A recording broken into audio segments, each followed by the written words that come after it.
Hey, it's Sabine Franco, also known as Sabine the Purpose Lawyer. I help protect businesses, properties, and legacies so you can be safe while you pursue your purpose. So today we're going to be talking about what is a will.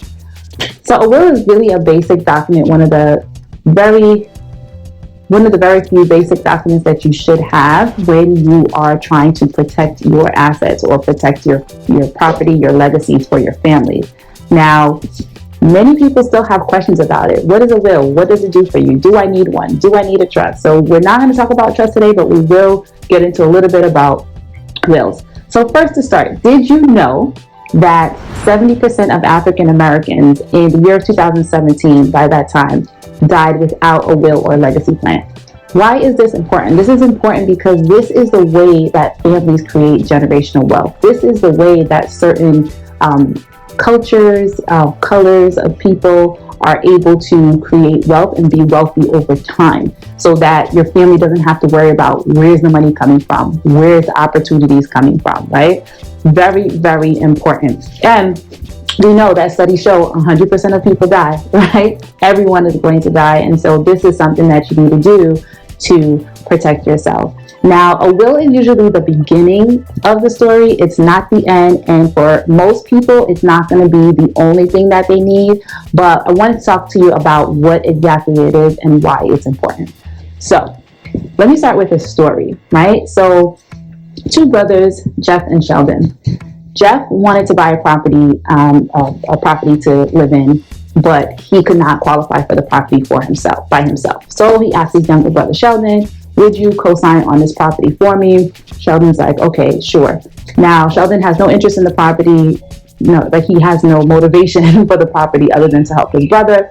He's not interested in actually, he's not going to be paying for anything. He's not going to be sort of contributing to it. He's just an owner of record, right? So buys the property with his brother.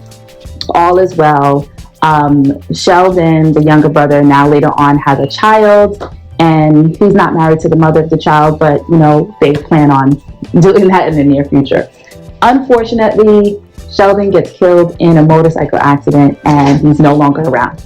Now that Sheldon's died without a will or other legacy plan in place, his half of the property is going to go to his daughter. Now, we know that that's not Sheldon's property, really, right? He really only wanted to help his brother Jeff out, but because he had no will, he had no planning documents, and the way that they held title in the property was tenants in common, his half is going to go to his child, right? And probably the mother of the child will be the custodian for that half of the property.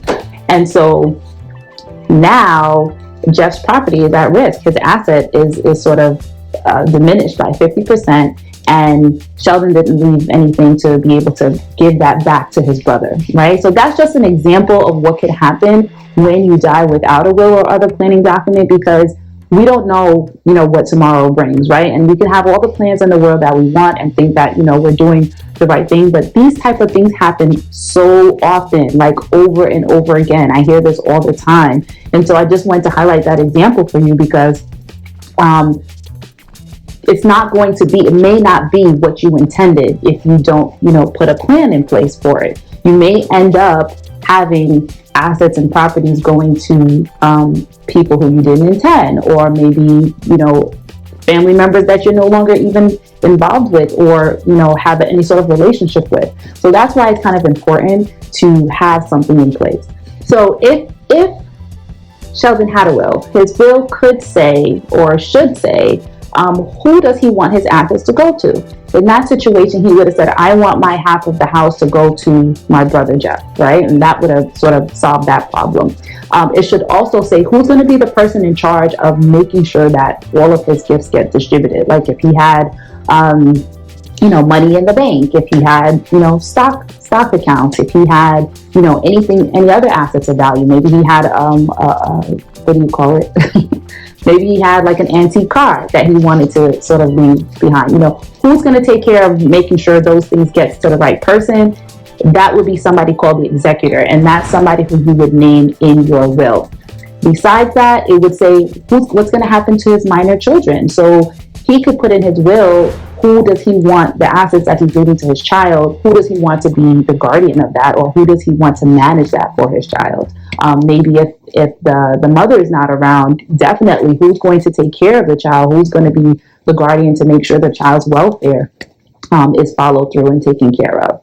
And then it's also going to say, is there a need to post a bond? So a bond is where you have to sort of put some money down to say that I am putting this money down to make sure that I'm going to do good on giving out these assets in the will, right? So usually the executor, the person who's going to be in charge, who's left in charge, may have to post a bond, right, to say that, secure, or like insurance, some sort of security or insurance to say that they're not going to do anything wrong with the properties that was left in the will, right? And so that could be really bad for somebody's family member who doesn't have good credit or doesn't have money, to put down to post a bond. And now the court has to appoint somebody professional, and that costs a lot of money.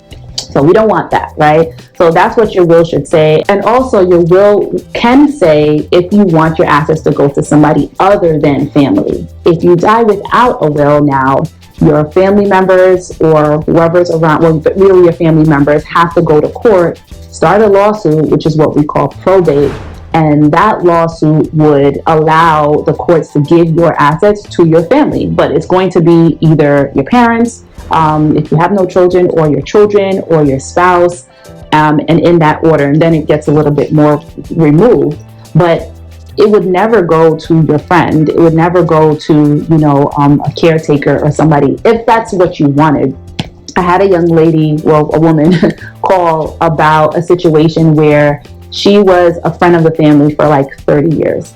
And she was the only person who took care of the most senior person in the family who passed away at like 90 something years old. She took care of him for like 25 years, right? And she was, pretty much a family member, but not legally. And the family wanted her to have the property that was left behind. They, their surviving, relatives were like, yeah, you should get the property because you were the one who took care of him. He would have wanted you to have it.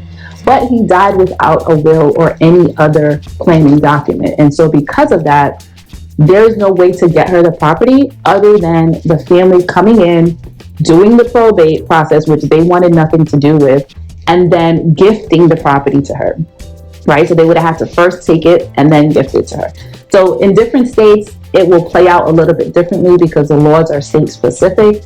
However, these are the type of things that happen and could be easily avoided with a simple, basic document such as a will. Now, for most people, that's not, like I said, it's not going to be the best planning document, like alone. But if you have nothing, you definitely want to at least start there. If you are unsure about whether or not this is something for you or that you need, or maybe there's a family member you're concerned about, maybe you're standing to inherit from somebody, give us a call. We're located in New York and also licensed in the state of New Jersey. If you're outside of that, I'd be happy to refer you to a local attorney who'd be able to help you or at least start the conversation on these matters, right? Again, I'm Sabine Franco, also known as Sabine the Purpose Lawyer, and I help protect property, businesses, and legacies so you can be safe while you pursue your purpose. See you next time.